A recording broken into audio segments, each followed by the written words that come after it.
No! No! No!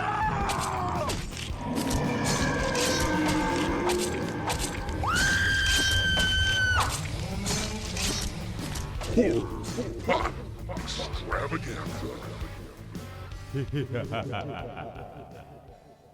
Ladies and gentlemen, boys and girls, beautiful souls of all ages, welcome one and all. Come on into the Horror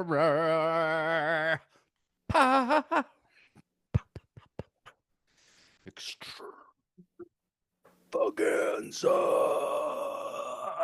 Yeah. Where the macabre meets the mindful. All are welcome. Come in. Admission is free. You don't even got to pay for admission. I am always, and Pop's Ghostly, and back with me today in the co-host seat, I have the one and only Lil Duke Spooky.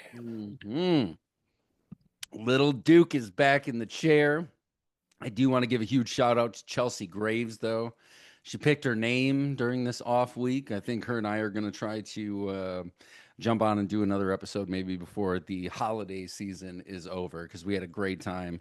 She did wonderful. It was fun. If you haven't heard that episode yet, it was the Red Christmas episode, which is the timeless tale of an abortion come home for the holidays. Pretty classic, if you ask me. It really is. It's right up there with Scrooge. Right. A Christmas Carol and Red Christmas. Even though I do love me some Scrooge, dude. I watch it. It's one of Shayna's favorites. It's one of Shayna's favorites, so we usually watch it a couple times a year. But the older and I don't want to say wiser, but as a kid, I didn't like it as much. But I feel like it's grown on me over the years, yeah. But My kids don't like it either, but I always like the spookiness of it. I like it when you mix the spooky with the happy. Yeah, and see, and that's what the story was. And I'm a big fan of A Christmas Carol. I try to read it every year, the Charles Dickens book. I take the time, flip through it. I also have an audio version that's read by Tim Curry that's super dope. Like, it's just, you know what I mean? Tim Curry reading almost anything. You're like, yeah, I'm here for that. However, Chelsea, awesome. Awesome. Can't wait to have you back. And if you like Chelsea, leave some comments and all that good shit, and like and subscribe and do those things if you can for us. But today, me and Lil Duke, so I'm looking around. I'm like, we got to do some, Christmas horror stuff. Which I will say, I introduced a couple people to Rare Exports the other day. And they loved it. Yeah. They were like, wait, these are the elves? And I'm like, yeah. And I forget how funny it is at the end when he's trying to teach him how to be a Santa. And the one's like puts the kid on the ground and he's just got the box and he's like, oh, yeah. And he's like, no, dummy. And he goes to hit him and he's like, you fucking, only the kids and they're going to sell these Santas. But this is one. So I was looking through the list because there's a lot that we've talked about already. And there are some that I think we should revisit every once in a while and just do, an extra episode on and talk a little more about. But there's still a ton we haven't looked at yet. And when it comes to holiday horror, it's one of my favorite subgenres, especially around the winter holidays. I think there's just something creepy about snow already. There, the desolation and a quietness that comes with snow that you really can't find anywhere else. And this one I had never even heard of. I was looking around on some lists on the internet and I was like, some good holiday horror flicks. And this movie popped up. And I'm like, all right. And it looked okay. Looked fine. I read a couple, quick, didn't really read the reviews, but just kind of looked to make sure it wasn't a complete turd. You know what I mean? I'm here. I am here for the turds. I am like a horror cinema toilet. Any turd, I'm here for it. Any scary turd, just drop it right on my chest. A Cleveland steamer right between my nipples. I wanted it on my chest. I just said that I'm here to take on the turds. But no, I wanted to make sure, you know what I mean, that this isn't something that really isn't going to be fun for anybody save for 2 or 3 individuals, me and my family. This one, though, I'm not even going to say too much before we start talking about it. I'm not even going to say too much. And you probably don't know anybody listening because we didn't make the announcement on this one because me and Chelsea were doing the last episode. And then I'm not sure. And then you and I were texting like, hey, man, let's figure out a Christmas thing. You're like, whatever, dude, throw them at me. I'm like, what about Gremlins 2? You're like, not Christmas, but it's fuck. I'm like, yes. For some reason, I thought there was a Christmas tree in the plaza. It is wintertime, though, right? It is winter. I mean, it could be one of those Die Hard 3 kind of things where like it feels like summer, but it could be Christmas. Right. Yeah. But we will get to Gremlins too. I am very excited. And the friends that I got to hang out with yesterday, we were talking about the new Gremlins, this idea of another Gremlins coming out. And the success of the TV show, for anybody who hasn't watched the little Mogwai Island thing on HBO, that was actually kind of rad. I went through and watched all the Mogwai shit. Way more lore to the Mogwai than we get in either of these Gremlins movies. But this one, a holiday, that all it said, and it was like, yeah, it's not a turd, it's a holiday thing, and it was called Await Further Instruction. And I was like, all right, okay. And then the cover was weird, like, tentacles and shit. It is on Tubi, so you can watch it for free. You just log into Tubi and search for Await Further Instructions from 2018. So this one's new for both of us, which is, kind of rare on the show. We don't get it a ton outside of new releases and things like that. But this one for both of us is a first viewing, which I'm very excited about. So why don't you give us the Internet Movie Database rundown? What do they say that this is about? Who is in it? Even though the director's name stuck out, because I was like, Kevorkian's not a name you fucking Right. Especially being in Michigan. Like my high school girlfriend was a warden, or not a warden, but a CO at the prison where he was kept here. Like, Kevorkian's super close to Michigan and shit. Like that's a name that people know. But I was like, damn, dude, maybe a stage name. Like, I don't know. Like, I thought that too. Yeah. Right. Like I'm Ben Johnny Stallion. Kevorkian. Like that just sounds too fucking cool to be real. But go ahead, dude. Lay it out there. Who made it? Who's in it? And what does IMDb think that Await Further Instructions is about? Yeah. So as we said, directed by Johnny Kevorkian, it stars Sam Gritton's Nirjanak, Abigail Cruton, David Bradley, and Grant Masters. And the only person that I recognized in this was David Bradley he was an old curmudgeon in Game of Thrones. And he was an old curmudgeon in Harry Potter. Yeah. He plays the best. And in this one, though, he's like a really pretty nasty. He's an old curmudgeon. Yeah. All right. So, right here, what IMDb thinks this movie's about. A family's Christmas takes a strange turn when they awake to find themselves trapped inside and begin receiving mysterious instructions through the television. I mean, that is kind of the setup. Spot on, but does it do it justice? Absolutely not. No. But you can't with this. And we should say up front, you should check this movie out before we spoil the shit out of it for you. Because it's got twists and turns. We went in blind. Yeah. And even before we get into any kind of ratings or anything, which I think our last week rating system might be the most popular of all out of Bucket Babies. Because the fetus crawls up out of a bucket. And not baby in a shitter? No. But we didn't do babies and shitters, I think, with that one. But either way, I agree with you. Take the time, check this movie out if you haven't seen it, especially during the holiday season. It captures that essence of the holidays well. But it is also, in a lot of ways, like who done it. I had the Thing vibes sometimes, like who is it? Who done it? Right. What's happening? We're getting accosted from all different sides with this thing, and I think it's a fun fucking ride, dude. Like I had a lot of fun with this movie. I did too. I had a lot of fun with this movie. So that is our last warning before we kick things off. Please, if you don't want to get this whole thing spoiled for you, take the time. And at least my it seems like both of our votes are that it is definitely worth the outing. Yeah. All right. So we open up Christmas morning, Christmas Eve. I think Christmas Eve. Yeah. We wake up Christmas Eve and everybody's coming to Mom's house. And we're going to get together. We're going to have a good time. We have Nick and his girlfriend. And I think Nick is the youngest son. I think Kate was even older than him. But we have him and his girlfriend, who I don't know if they say specifically where she's from in the Middle East, but this thing deals with some heavy bigotry and shit like that, especially from old crotch pants like you were talking about. This dude, like, he plays it well, he really does play it well. Yeah. So everybody's coming together. We get there. Kate, our sister, is pregnant, I think 2 weeks away. from going to pop. Grandpas are dirty curmudgeon who's just an open kind of racist bigot, doesn't really care, laughs about it and shit. And then the Yeah. fucked up thing is like I've known people like that, dude, that just poked the bear to do it. You know Yeah. what I mean? For it, because he's laughing. Like once they start fighting, he starts laughing, and it's like, dude, you're fucked up. But he plays it well.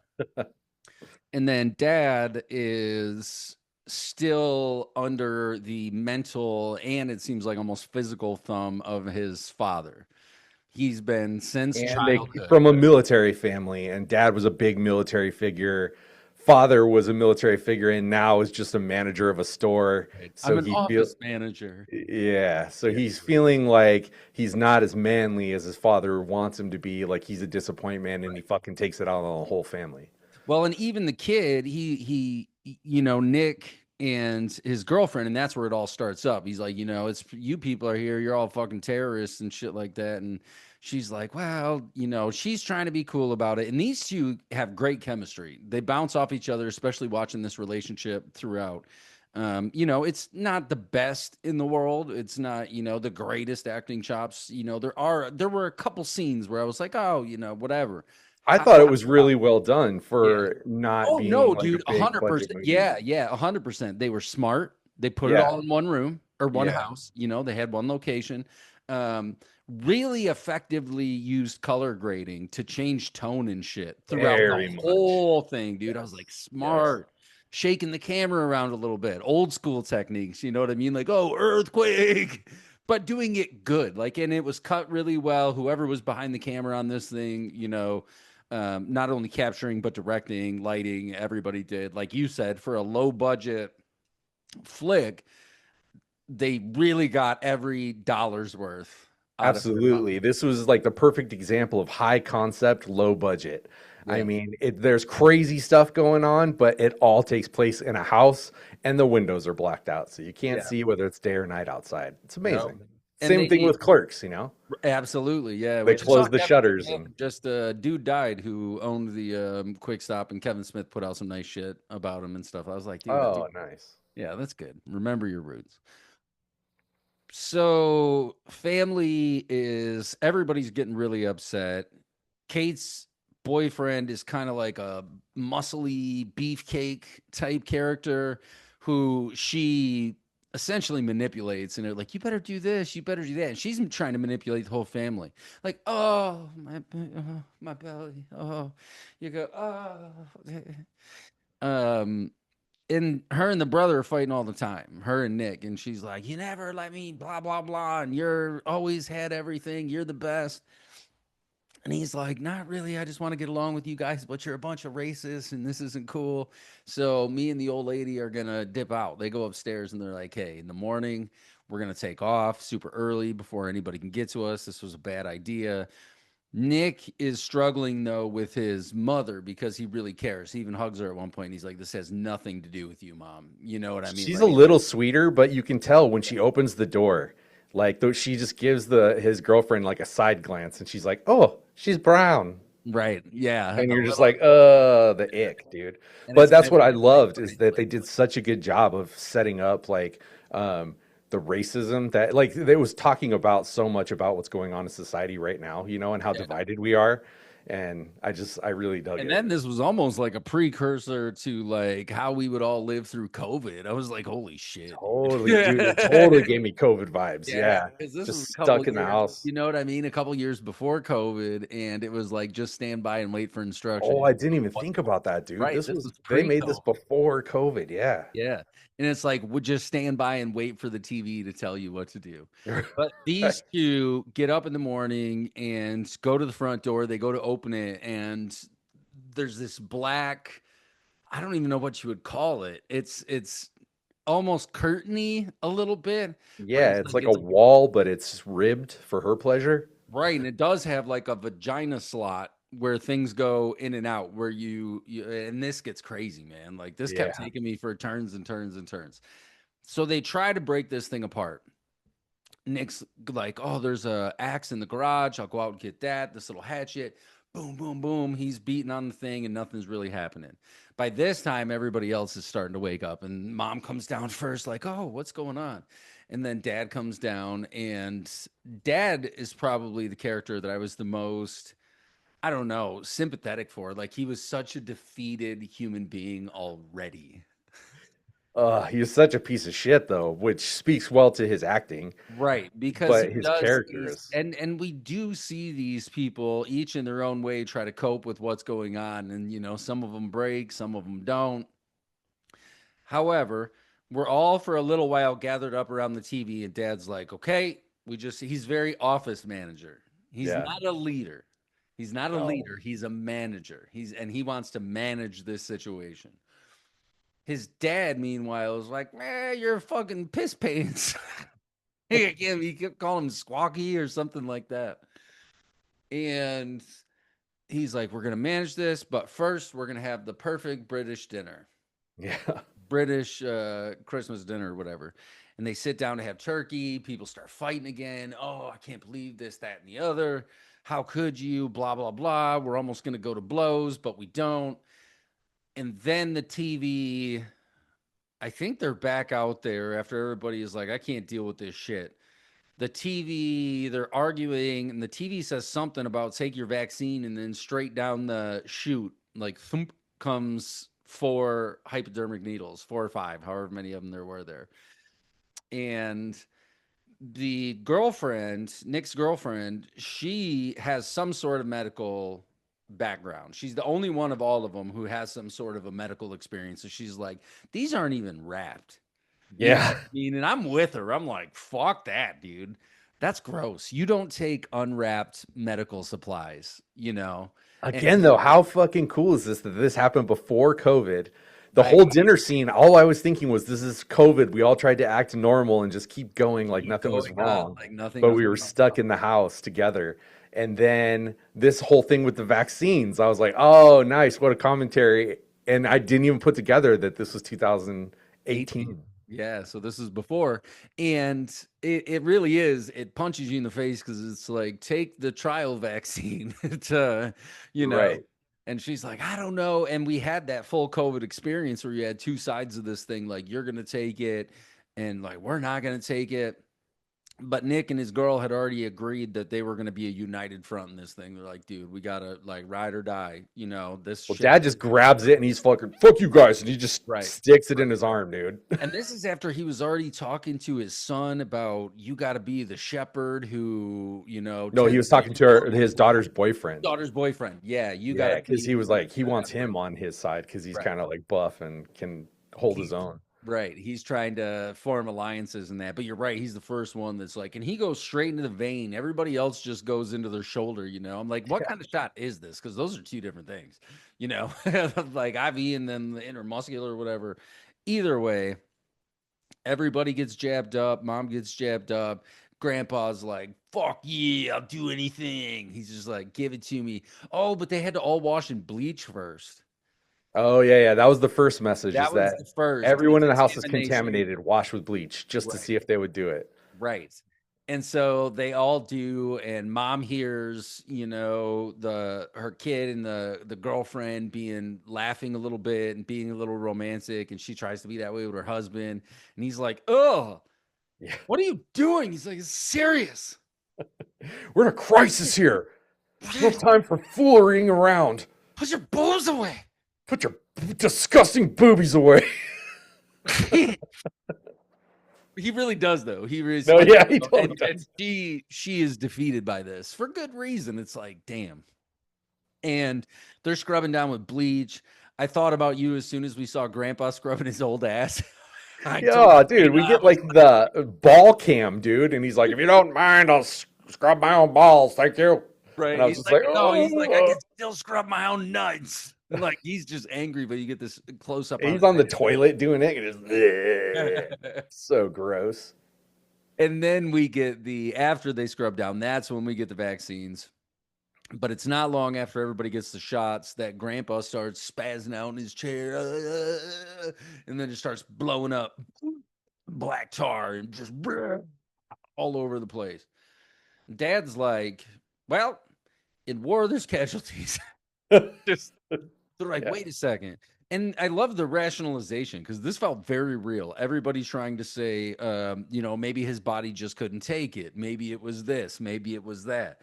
Trying to talk themselves out of the reality that they jabbed themselves with needles and had no idea what was in there.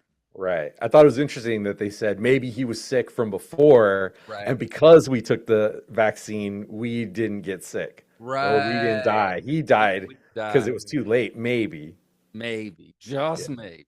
Maybe. And this is, I feel like, where everything starts to panic and shit starts to go and it's wild because I kept like just wanting more. The more I was watching, the more I was like, yeah, I want a little bit, like, give me a little bit more of this movie. They wrap him up in a sheet, take him up to the bedroom, and then not long after we get the TV that's like, hey, one of you is infected. Isolate them. Find the traitor or whatever it is, and isolate them. And this started to give me vibes. One of my favorite Twilight Zone episodes called The Monsters Are Due on Maple Street.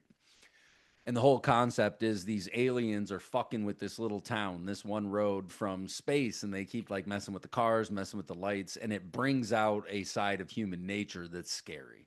And to me, that's scarier than almost any monster or Freddy Krueger or something like that, is how scary human beings can be when given the right circumstances. So dad wraps up grandpa, puts him up there. They deduce that it is the girlfriend who is infected because she's been snot nosed since she got there. Yeah, She's she's like, got like a little cough. She's right. like, they're like, it's you, infected. Put her in a hole. And they put her up there with grandpa's dead body. And she's like, it's all right. I've been around a bunch of dead bodies. Don't worry about me. I'll go up here. I'll take naps and shit. You guys can lock me in. It'll be fine. So they put her up there. He's talking to her through the door, and at the same time moving throughout the house. They're trying to figure stuff out, and him and her come up with the plan that's like, hey, unplug the TV or turn it off. See what happens. That's going to be the thing. Yeah. But not before this. No, it is right here. So his sister's in the little den with the TV. He goes in there, unplugs the thing, and it starts like going crazy. She's like, I'm gonna tell dad. And he's like, no, I'm just trying to do an experiment. And she's like, dad. And dad's like, oh, gotta get him. Or maybe not. Maybe this is where the boyfriend and him start fighting, and then they chuck her over the banister, which I was like, dude, I hope she don't lay him belly down. I don't know if I could take it if she. It was almost worse that she landed belly up because she slammed against the fucking floor so hard. And I was just like, oh, that baby's not okay. Right. Baby's not all right. But she does. Boom. She's still alive, though. This is where boyfriend starts to crack.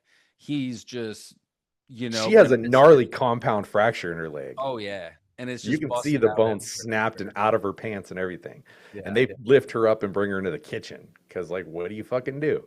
There you go. Because you need to be able to look from the other room. The dude sees the TV.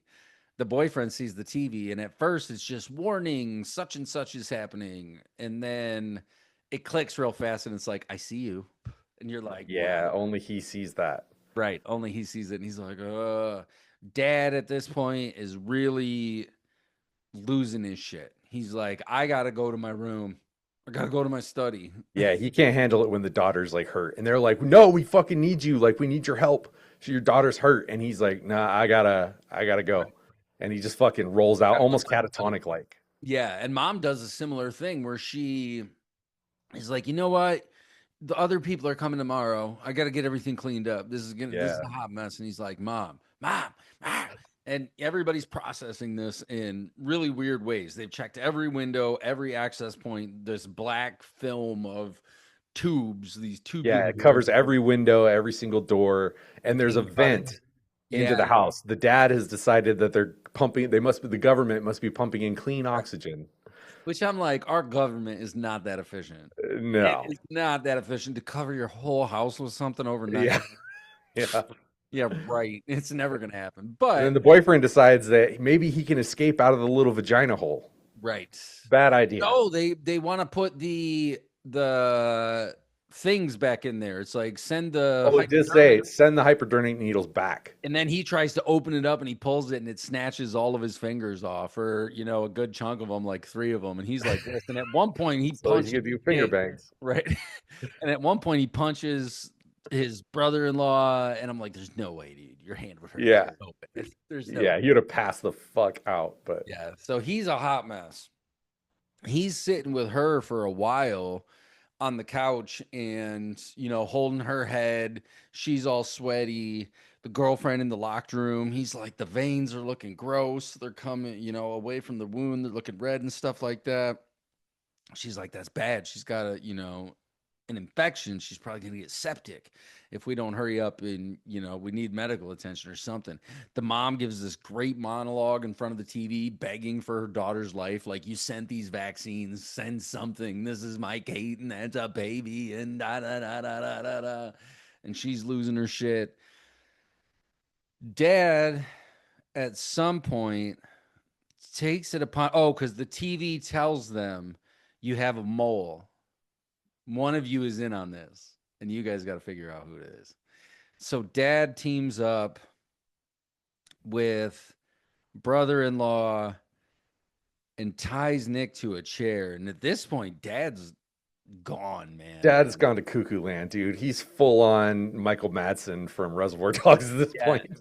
Yes, he's got his kid tied to a chair, and he's setting up out of his toolbox. He's got just regular pliers and a file and a hand. That, to me, was more scary than if he would have pulled each item out individually. He put them all on a tray and set them up all like, he's done this before.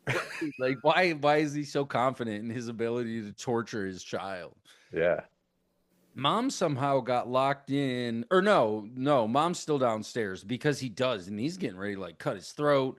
He's begging the other guy, help me, like, why are you letting this happen? And Dad's like, you gotta go, dude. When did you get in here? You've never been my son. How did you infiltrate the house? And he's like, Dad, I swear, it's me. And then Mom starts hollering from downstairs, and we learn that Kate has passed away. And that's now Dad's really distraught. And I could be messing some of this up. I don't know the order. I've only seen this thing the one time, but we have this scene of Kate. This is, I think, when Mom loses it, or relatively close to when Mom loses it and decides to start cleaning stuff up. They think there is somehow they see the baby still alive in there. It's like trying to claw its way out, dude. Yeah, it's like pushing on the stomach, and it's she's still warm or something like that. And then the TV flashes, you need to sacrifice someone for the unborn. And the TV's almost saying it's God. It's like, I am your resurrection. I am your salvation. And it starts flashing. The boyfriend had told the father the names they had picked out, Ruby and Lewis, for if they had a boy or a girl. The TV starts flashing that. And it's like, Ruby, Lewis, worship me. Ruby, Lewis, worship me. He goes to unplug the TV, and it's still going. While his girlfriend is upstairs, she finds a TV in the closet or somewhere and goes to plug it in, then goes to take it apart. And we see these little feelers that look like just like the shit that's been all over the house this entire time. And we see these little like... which is always uncomfortable, whether it's a dog's face in the thing, whether it's this little hoses just flying everywhere. It's uncomfortable. So she throws this shit. Oh no, TV starts flashing. Somebody is infiltrated. Or no, the TV starts flashing when Nick busts the hole in the plumbing. And then he sticks his camera out there and he tries to get his dad to watch it, and his dad won't. That's because he's so like set in what he's thinking, what he's doing. He doesn't want to hear anything else. And I've seen so much of that lately, too. Right. Over his dad's body, though, when he's like, you left me there to cry. You left me to sit in my piss all night. And then when I woke up, you said, real men can hold it. And you've been calling me squishy ever since. Dad's fucked up. And the kid's like, Dad, what are you doing? Watch the video. You got to see this. And the dad just smashes his phone. And we as the audience get to see the video, and you see all these feeler things outside, the same stuff that we had seen in the back of the television. We get downstairs. After a really tense moment of him trying to break his girlfriend free, then he's trying to get his mom out, but we see what happens. Those tubes weren't to pump in fresh air, they were for killing. And the tubes start pumping in this black smoke. Everybody's hacking on it. But mom's on the other side of the door. Nick can't get it opening fast enough. And if there's anything you don't want to see in this world, it's your own mother explode all over a door from the other side. No, that's an unfortunate happenstance.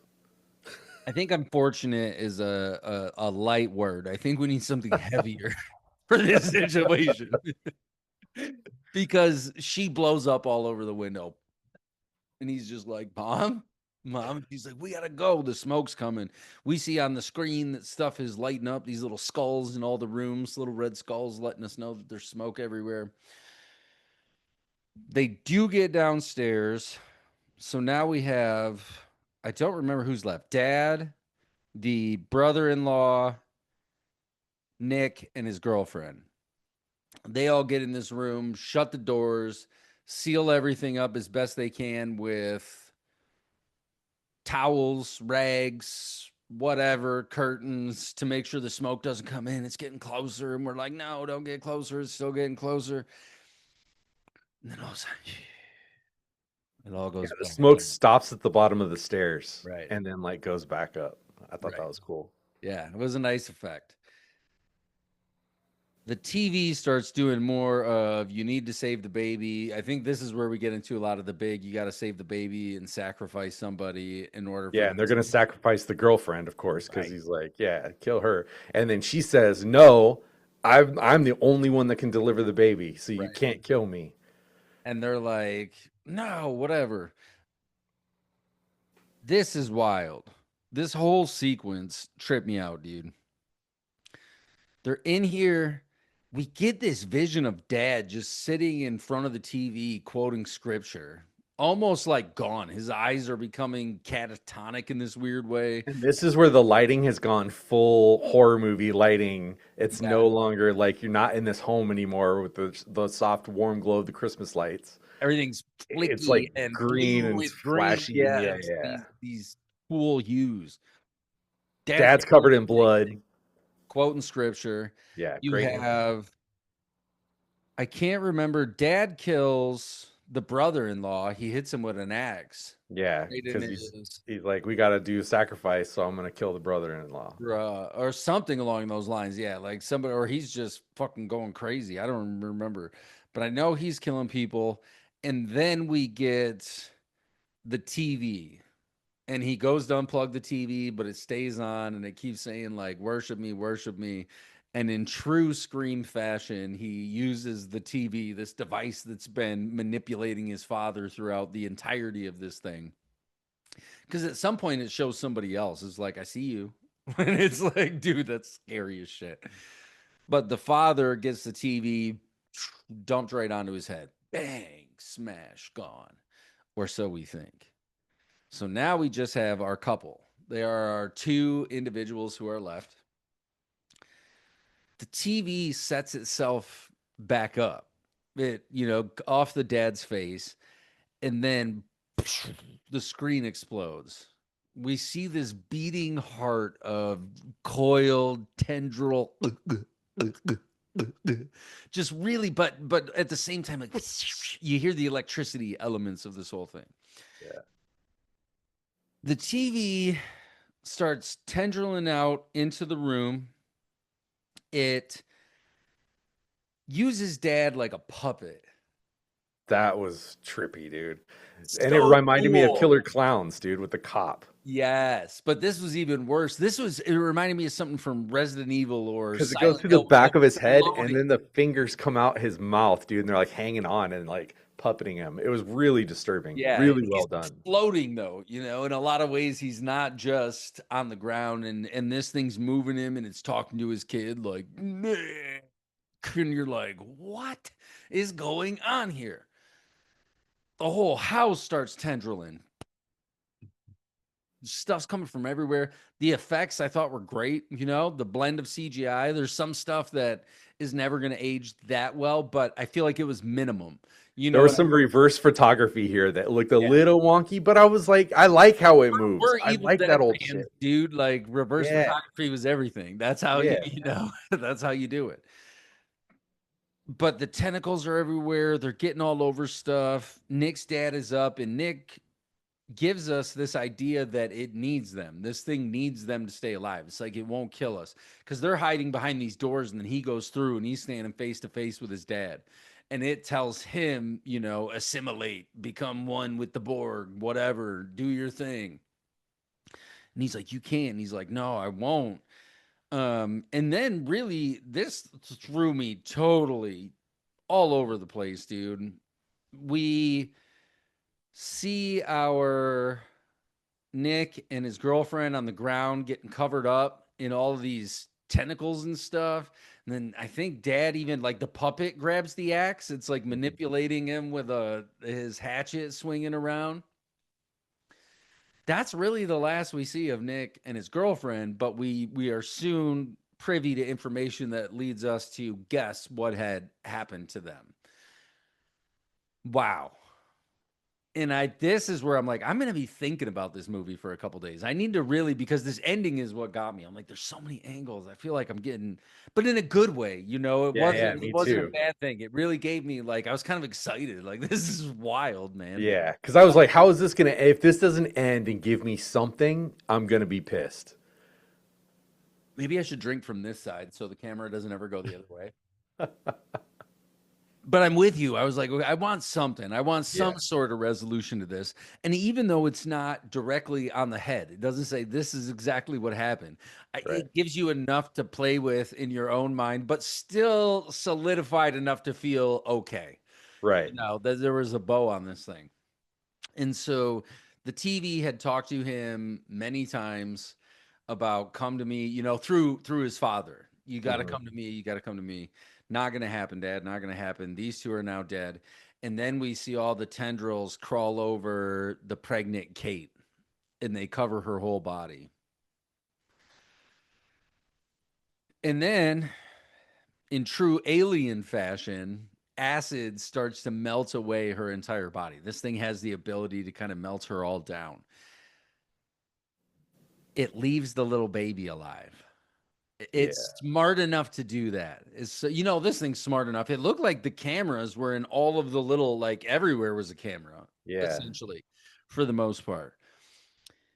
It leaves this little baby alive and then plops a television in front of it. And it starts playing these colorful, nice lights. And we get the text on the thing like, worship me, worship me, worship me. And we see this little baby just off to the side, you know, and we know from day one that this is what this child's going to have. And I really liked that we did get a shot of outside. We got to see that this wasn't an isolated incident. We see houses across town. A lot of them are dark. There's a few lights on though. Some are on fire. Some are on fire, but there's a few television flickers coming from certain ones. And my thought, my kind of initial takeaway was that they got rid of everybody who would fight, and now they're just breeding something to feed on for, you know, and to from second one to just be like, worship me, worship me. And then I got hit with like, fuck, dude, like we sit our kids down in front of a TV from like day one. Dude, you know what I mean? It was very disturbing when they showed the baby with the flickering lights in his eyes, you know, as he's watching the TV, and you're like, fuck, what have I done? What have I done? I ruined my children. Just worshipped the TV.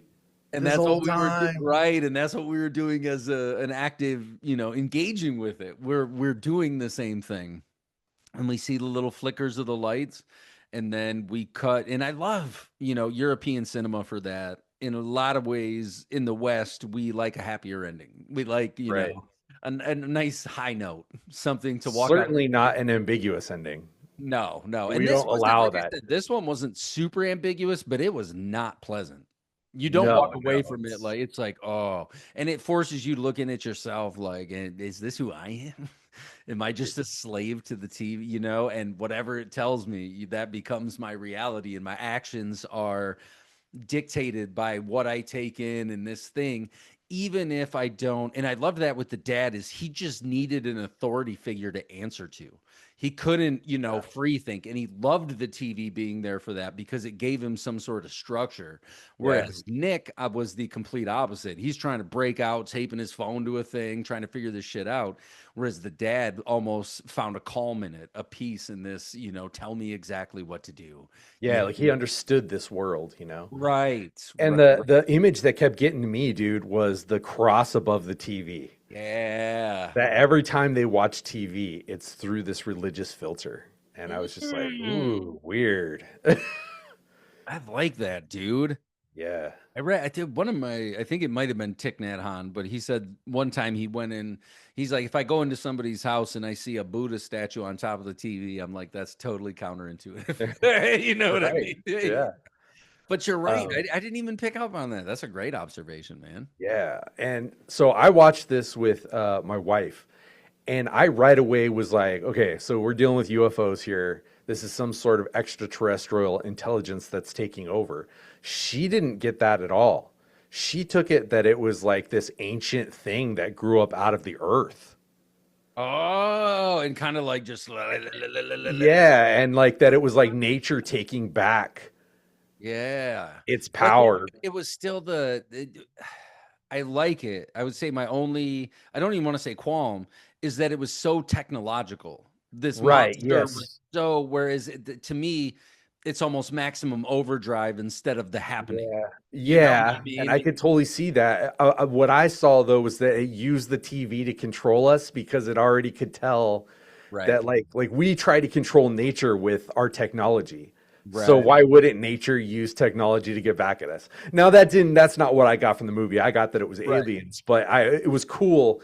I love Some movies sort that of, you can yeah, talk about afterwards. And some sort of parasite, some sort of alien. It was intelligent. We do know that. yes, And it had an understanding of theology, it certain understood humanity. right. And And maybe when it was, see, and I'm thinking now that we're talking about it, maybe it was even, the technology had finally taken in enough to become sentient and then was like, it fuck. could be AI, dude. Right. I Right. mean, yeah. And then when it would the TV would flash and it would like fuck up, like Oh, yeah. And the it timer would flash countdown. symbols and shit, dude. Yeah. Yeah, and it had a timestamp on it. But I saw like the all-seeing eye in there, the triangle with the eye in the middle and Yeah. shit. And I was like, this could be the government, dude. Dude, there's this short story I love. We were talking about that yesterday too, but it's called I Have No Mouth and I Must Scream. And it's about they even made a little video game out of it that I played. They released a remaster, but it's about this super intelligent computer who keeps like 5 or 6 people alive to do nothing but torment them, to do nothing because it's pissed off that it doesn't have a body. It can control everything else, but it keeps them alive. Like they can't die, they can't anything. Well, that's what's going on here. And that's where I'm And like, it wants the baby. or are they making like, is this the prequel to the Matrix? Are they making Right, Matrix yes. babies and the energy, because they Right. do present this thing needs to feed in some way. It's Right. it But can't it doesn't just survive. eat the baby though. No, It and wants the baby to worship it. right, and So that's where why? maybe it's maybe the parasite feeds on I don't know, dude. I think it's something I want to watch again. I think I want Yeah. to figure out, maybe more of what's going on in this thing. Because I loved it, man. I had a great time. I was like, shit, dude, you guys made a cool thing. Yeah, and I feel like the fact that we don't see really what happens to our two main characters, that they're just leaving that for some sort of sequel. Right. Or something. Yeah. But I'd like to- 2018 and but it's I'd like to, 2025. yeah. And I like to think though that we were just supposed to assume that they got melted away in acid. Right. Because they couldn't have, if you weren't gonna join, then you were in the way. But Yeah. when they had the babies, they could just grow them from, it's almost like that fuck Good Boy movie with the dog, dude. And it's like when the little kid Oh, I dog. haven't seen that yet. Oh man, I just ruined the ending for you. No, not this is the foreign one, not the one with the dog in the ghost house. Even though that okay. one's sick, dude. I think we should do that on the show sometime in the new year because that was a really cool cool concept and cool execution. But this one, I'm here for it. Do you have any other final thoughts before we get into our grading? So it's so weird, but at the same weekend that I watched this new thing on Plus, Yeah. Apple TV, and it's called Pluribus. I've been hearing nothing but fire about this. Dude, it's hot fire, dude. I didn't know even hear about it, and it's kind of the same idea where like everybody like fucking like strokes out except for this one lady, and then everybody wakes up, but they're acting like they're all part of this like consciousness that is concerned about her and wants to take care of her until it can assimilate her. Right. And it flat out tells her that. Right. Like, right. I want you to be as happy and comfortable as possible until we figure out how to fix this problem. And she's like, you're the fucking problem. So good. I can't remember her name, but from Better Call Saul. Oh, is that? See, I'd never seen her before, but she's so good, dude. Her chops are fire. Yeah. So I plan to get to it at some point. I do. Yeah, check that out for sure. Okay, so out of 5 acid drenched humans, how many do you give? Wait, what was this called? Await further instructions. Yeah. I give this a solid 4, dude. I will watch this again for sure. And I don't think that it's like got the replay value as far as like how it kept me like guessing the whole time. It just unfolds slowly, not really slowly. I mean, it goes fast. Yeah. But it unfolds like a piece at a time. It gives you a little more and a little more. And I think going back and watching it again, I'll notice a lot of things that were kind of under the radar. Hoping for. Yeah. Is to go back knowing the direction the whole movie's moving in and actually looking for more of the maybe little hints or stuff like that. I'm going 4.5. I really liked this thing. I really enjoyed it. I think it maybe like you know, on repeat viewings, it might not have the same kind of punch, but at times I feel like it does because it's just so everything was done well. Yeah. The acting was well, the sound design was well, set direction, all of these things were executed really well. So I think even just from a filmmaking standpoint, it's fun to just sit and watch a little bit. But I was glued the whole time, just right to the TV, and I was there. So, and great horror always mirrors what's going on in the real world during the time period, and this one just nails that, dude. And the fact that it's 2000, it's pre-COVID, to me just blows my fucking mind. Because I feel like it was made during COVID. Like, hey, we got everybody tested. We can all make in one room. You know, we'll do our testing every day. The way they were trying to keep the industry alive. But I'm with you. I feel like this was, and it's just a great human story. They hit a lot of the human elements really well. And it's a ton of fun. Maybe some of these subjects like the bigotry and all that shit weren't really addressed, fleshed out in the end.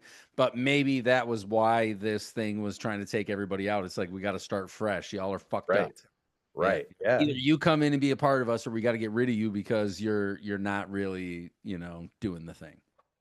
All right. Whew, that was good. I need to find out for sure, but I want to say that Chelsea Graves and myself are going to record an episode on 1974's Black Christmas. I know we have done Black Christmas before, but I don't think she has seen it. Haven't done it with her yet. Right. And I do believe it is one worth revisiting. It's just, man, I watched it a couple times, probably 100 times. But it still just hits, man. And like Margot Kidder, when she's talking about like the turtles, the 3 days, just whoa, everybody just does a great job. So I'm hoping that'll be coming out next week. And if not, there'll be something cool coming at you for sure. We've got Oculus next up on our list. Right. And that might not be till after the new year, but yes, that is coming up. And you have not seen Oculus, correct? I have seen Oculus when it first came out, but I didn't even know who Carrie Gillian was back then. I'm excited to revisit it. Dude, she's so good in everything, man. Yeah. Even the stuff she directs and gets behind, it's just like, dude, yeah. She does comedy at like all of it. She's got the full chops. And Oculus, she shows up in a cool, trippy horror flick that's just, I want to say it's Mike Flanagan, maybe. Did Oh I? yeah, it totally Yeah. has that feel to it. Right, right. And it's super cool movie. But until the holiday season is over, we will continue with some holiday themed horror flicks. And as always, we will take a moment now to pause for the living. Slow breath. I like nice breaths. So I pulled it up because I was chatting with somebody that I was tattooing on recently, and we were talking about stoicism. He kind of brought it up, and I was like, "Oh yeah, dude, I like that." Like, Marcus Aurelius and Epictetus and Seneca and all these Stoics that just seem to have some cool worldviews. And so I decided to go to Marcus Aurelius, and I just typed into Google. I was like, some Marcus Aurelius quotes. I've read the meditations and read a lot of the books about him, not only the stuff, that he wrote, but the stuff about him because he's just somebody I really look up to, man. And this quote right here is something that hit me because recently, and it's, I'm not going to say any one person in particular or anything like that, but I would say over the last month or two, about 4 or 5 times I have had someone tell me that I'm too positive. I'm too nice. I'm like, all right, uh, cool, which I do to a certain degree understand, but at the same time, I don't. It's hard for me to understand. It's like I'm too nice. Can that be a real thing? And I do think in some ways, and I don't know for sure, this is just speculation, this is just thought. But I think that and I told my queen this the other night. I was like, I want my very existence to be an affront on the status quo. And I think at times me being who I am exposes people maybe in some ways. It's like, oh, well, I'm carrying around all this shitty stuff all the time. Like, what gives him the right to be so happy all the time when I feel like shit? You Hmm. know what I mean? If Yeah. I don't know. I don't know if that makes any sense or not, but to me, that's kind of how I see it. It's like, almost like if somebody was stuck in the dark, they wanted to be in the dark. They were like, I just want to hide in this fucking hole. And then I come bebopping around with a floodlight and I'm like, hey, what's up?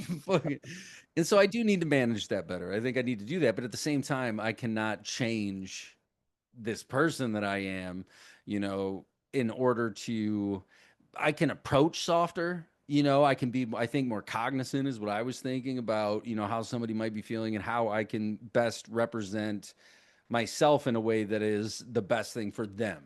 How can I be the best version of me for what they might need right now? But at the same time, it's like if you just want to walk around and be shitty all day and talk about being shitty all day, like I'm not gonna fucking change who it. Like I'm not gonna start feeling shitty to fit in, if that makes sense. If Right. like a group of people are hanging around and they're all just complaining to each other, like I'm not gonna walk in and start complaining. I will probably do the exact opposite. I will probably do the exact opposite 9 times out of 10. And it was interesting when I Googled the Marcus Aurelius thing, and the quote actually spurred all this thought in my head once I got to that. And there's so many quotes by him, but this one is short and sweet. The happiness of your life depends upon the quality of your thoughts. And I have tried to poke holes in that. I have tried so hard, dude, to be like, when is it okay to just be like fucking miserable? Now, I do think we have to have those people in our lives that we can express those things because it's not that we live, or for me anyway, it's not that I live a life where pain doesn't happen, where frustration doesn't happen. I wake up every single fucking day feeling like I've been drugged. I mean, drugged, dude. It's not tired. Right. I know what that is. I've worked for 50 hours straight. I know what it feels like to be really tired. This is something else. This feels like somebody doped me up and left me there.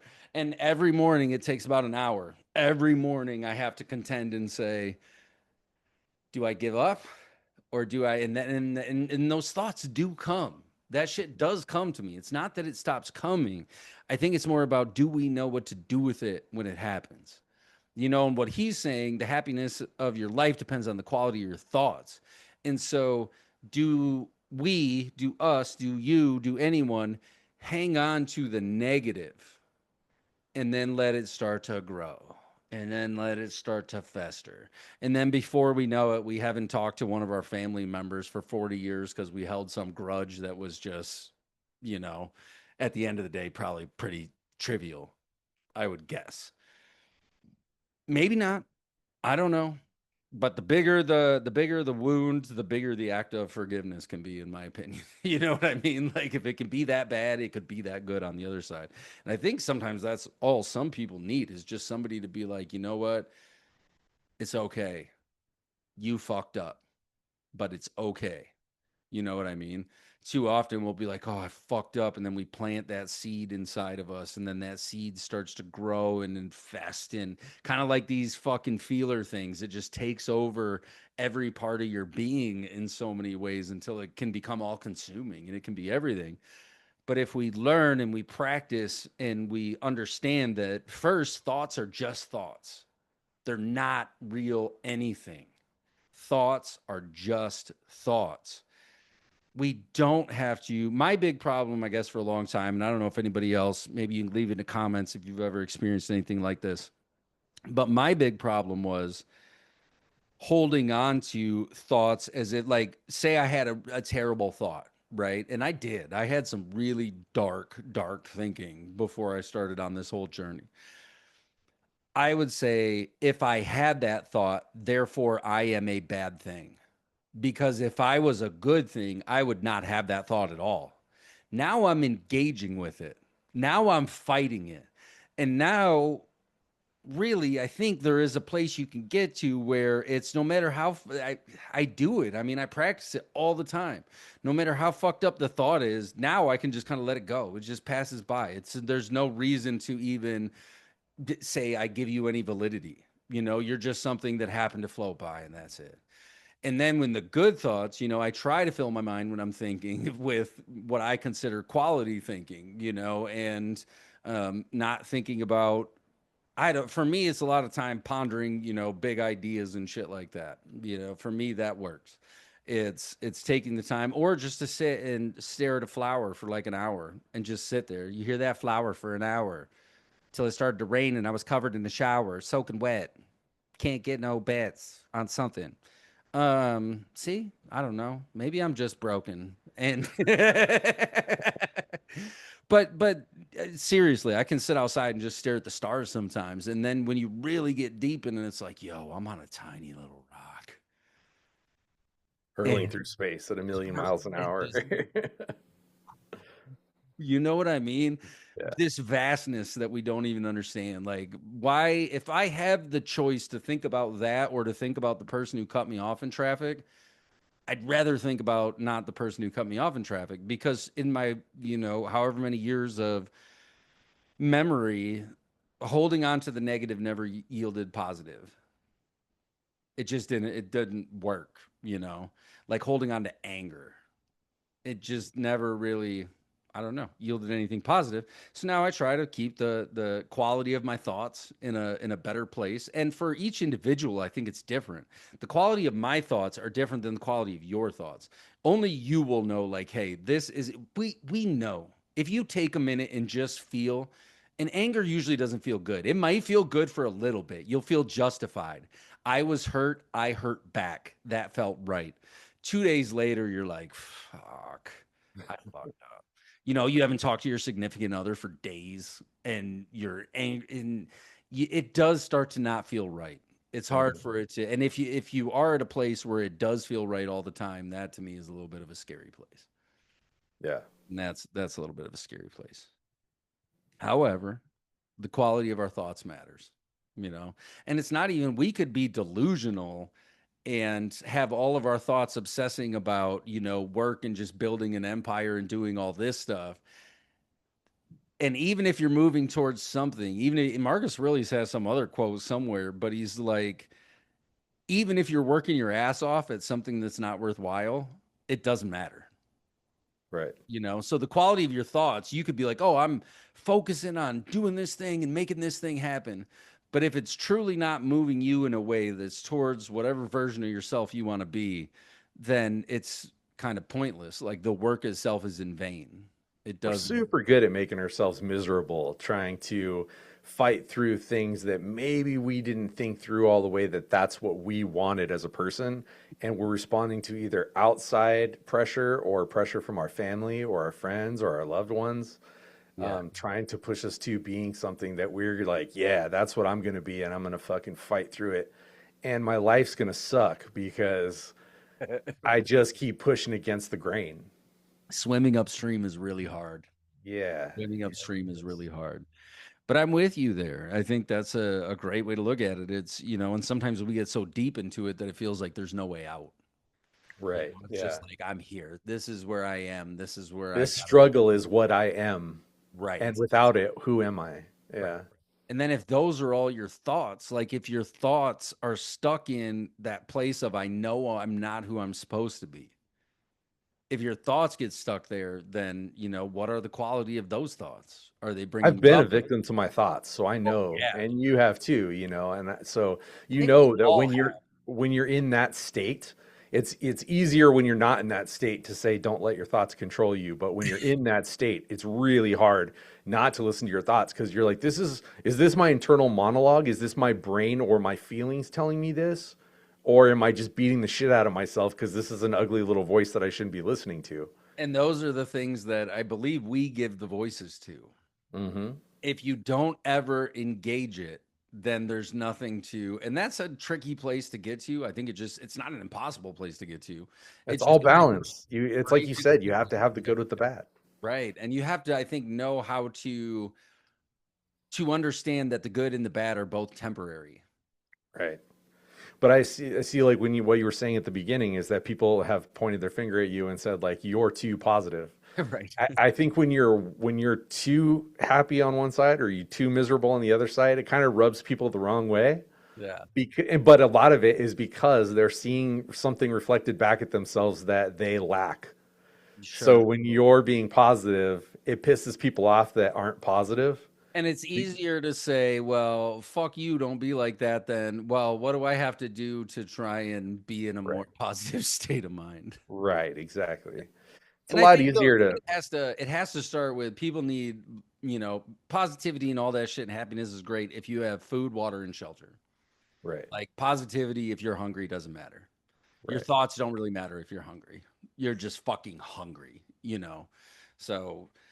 I don't want anybody who's out there. I don't know if anybody would be listening to us if they're, if anybody's hungry, they probably don't have a podcast that they listen to all the time. Right. On a weekly basis. But maybe. And if that's you, leave something in the comment sections. We'll put together a little basket for you and send it to you. We will make it happen. So yeah, quality of your thoughts. Take some time to reflect on what you think about and be like, is this a positive or is this a negative? And I'm just not going to stop, and I will be more aware of it. But I will never fall into that. I don't see myself being like, oh yeah, this is a good reason to be pissed off or upset about something. Because I really don't see those reasons anymore. I see reasons for hurt that I know are going to come in my life and loss. That's, a big one. But outside of that, most everything else I think can be boiled down to trivial for the most part. All right, dude. That was a good one. That was a fun one. Check that movie out if you can. Don't forget to like and subscribe for more fun. We've still had, it's like every other day or something, there'll be 1 or 2 more people subscribing and hanging out. And I just hope everyone feels welcome, invited, and you can take a little bit of what we're doing and do something cool with it. And if there's any other movies you would like to see talked about on the show, be sure to leave those in the comments as well. So until next week, I have been Pops Ghostly. I'm Lil Duke Spooky.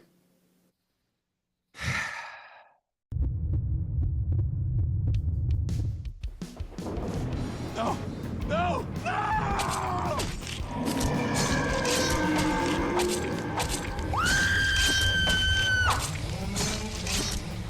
Horror Pop Extravaganza.